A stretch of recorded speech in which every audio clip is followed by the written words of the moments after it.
Right out of the sky. Just before 6:30 tonight, a small plane crashes onto busy Breckenridge Lane in the heart of St. Matthews, all near the Baptist Hospital complexes on Kresge Way. Hello, everybody. Coverage of tonight's breaking news right now on the WHAS 11 night team. I'm Doug Proffitt. The pilot and a passenger taken to the hospital along with a passenger in a sedan that was hit right on the road. Now, here's the pilot's call to the tower. Mayday, mayday, mayday. Cherokee 5006 Whiskey, we have no throttle. No throttle there, no power. The call for help, a small plane in trouble in the air over St. Matthews, descending quickly toward Breckenridge Lane. And right here from our photojournalist Jessica Farley on the scene, you were looking at the removal of the plane as it was happening from the street. This is within the past 2 hours. Take a look. There's the power pole it hit. They used a crane to pick up the Piper aircraft. And again, as we were able to get a closer look, we saw that silver utility pole that was knocked to the ground after the plane struck it. After several minutes, the wrecker crews then hauled the plane up over to a flatbed truck to take it away to Bowman Field, where it is now going to be examined.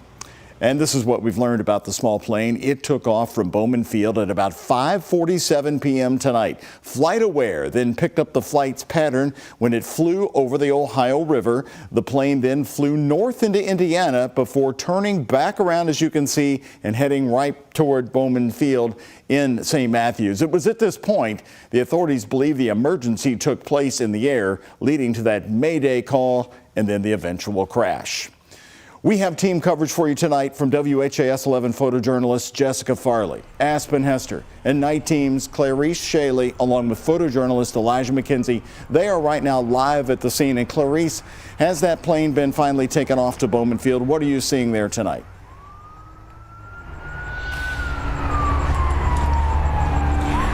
Doug, that plane has been taken away. It has been sent to Bowman Field, and the intersection where the plane crash occurred at Breckenridge Lane and Kresge Way is now open, has been open for 15 to 20 minutes, we heard, and it's being treated as a three-way. And a lot of that remnants from that crash is still here. Just right behind me here is a light that had been taken down from the crash, from the plane crash, along with remnants across the street there, with more of those traffic lights there, along with all across the opposite side of the street. And tonight we have information from the St. Matthews police chief on the people involved in the crash. 2 people were on board the plane crash and were taken to the hospital. Their injuries are not life-threatening, and the pilot is currently stable. The passenger of a sedan, also hit by the plane, has been treated and released from the hospital. And with all of this damage, it's a miracle no lives were lost.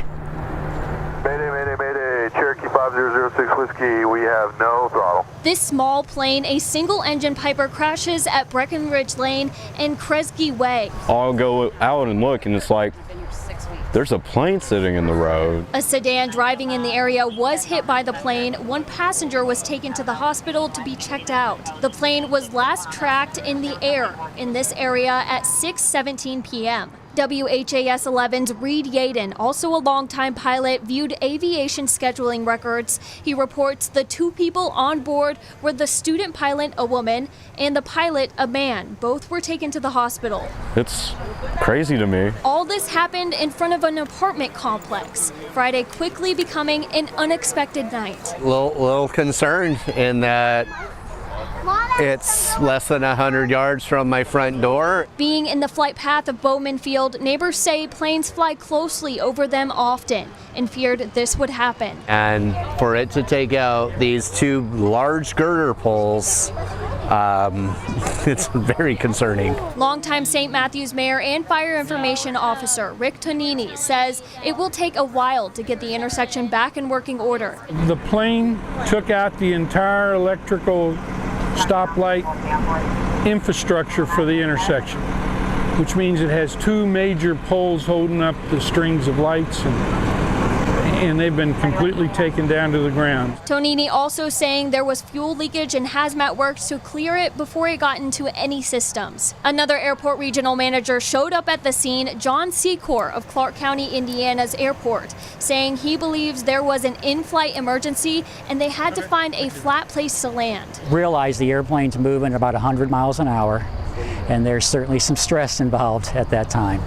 So their decisions were made quickly, and that decision, in my opinion, was a good one.